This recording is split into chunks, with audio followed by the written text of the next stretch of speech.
different. Having that margin in your life is so important. That's why this series that Pastor Paul is giving is so good, because that margin, not living on so close to that red line or living over it, where you're just constantly in that state of, I got to get somewhere, I'm running late, and it creates anxiety, it creates depression, it creates stress, it creates arguments with your spouse. How many can say amen to that? Been there, done that. And so this is really a great series that he's doing. I know I've enjoyed it. I listened to it. And so this morning, we're going to talk about, because last week Pastor Paul was saying about the things he learned from racetracks and race cars. And I know Pastor Paul's into cars and all that.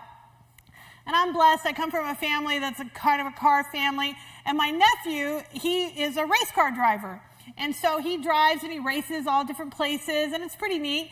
But one thing I've learned about racing through him is that they work on the cars a whole lot longer than they drive them. They work on them a whole lot longer. They work on them constantly when they're off the track. And then when they get on the track, the race only lasts a certain amount of time, and they're even working on them then. And so today we're going to do a little vehicle maintenance. How many need a little vehicle maintenance? Amen? I remember when I was a kid and I had just gotten a car and I called my dad on the phone. I was like, I don't know, I think I just moved out of the house. And I called my dad. I said, Dad, my car is making a weird noise. And he said, oh, well, bring it over. I'll look at it. So I drive up. I pull up in the driveway and my dad starts yelling at me. He's like, turn the car off. And I was like, what? I turned the car off. My car, now all you car people will know exactly what happened. It was clicking. Now, if you don't know what that means, a little helpful advice. If your car starts clicking, my dad told me, and it was true, it had no oil in it. And so when your car has no oil in it, everything will seize up and it will be ruined. And so my dad's saying, turn the car off. You don't have any oil in your car. What happened was I didn't properly maintain the car that I was given. And so we can do that spiritually as well. We can not properly maintain the vehicle we've been given. And so today I want to talk to you about how important it is to do some maintenance. Because how many of us we live in a society and it's always ready, set, go. Let's go. We got to go. We got to get moving. We got to accomplish things. We got to be on the go. If you're not busy, you're a slacker.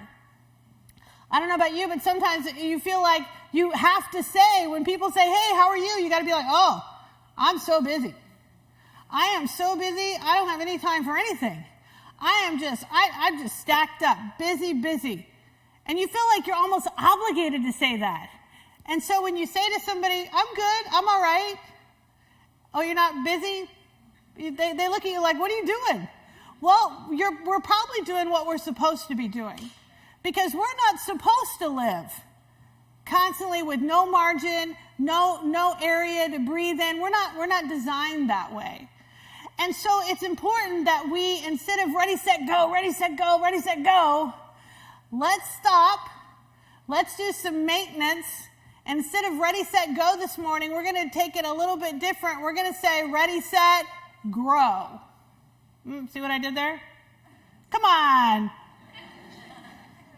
Ready, set, grow. So we're going to do a little bit of vehicle maintenance, because one thing I've learned about the Lord is that when he's going to do something in your life, there's always a season of preparation before the season of advancement. There's always that waiting time. There's always that time to pause before you proceed. There's always just taking that moment in prayer, taking that moment in growth before the move comes. And so today, you've got somewhere to be. God has somewhere for you. God has a great year for you. No matter what it looks like, God has promised you that he has good things for you, right? He has promised you that he is a promise keeper. God has good things, and we want to get where God has for us to go. How many want to get where God has for you to go? Well, you got to have a vehicle that'll get you there. And so we can start off in life when we get born again, or that car that we start with. And I have a little picture up here. We got this little car. Now that's a cute little car, and those cars are for who? Those cars are for babies.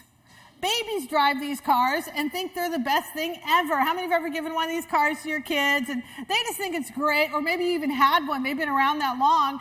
And so this car, but how many know there comes a time where you have outgrown this car? You have outgrown it. If you pulled up to a red light and somebody was sitting in that car next to you, you would be like, and see, here's what I want us to see. Some of you are trying to live life spiritually when your spiritual car looks like that. You haven't added to it. You haven't let it grow. You haven't grown up a little bit spiritually. And so when the troubles of life come, and we all have them, everybody has trouble. Everybody has issues. Look at your neighbor and say, you got issues. Now look at the other neighbor who you didn't think had as many issues. Obviously, they have issues too.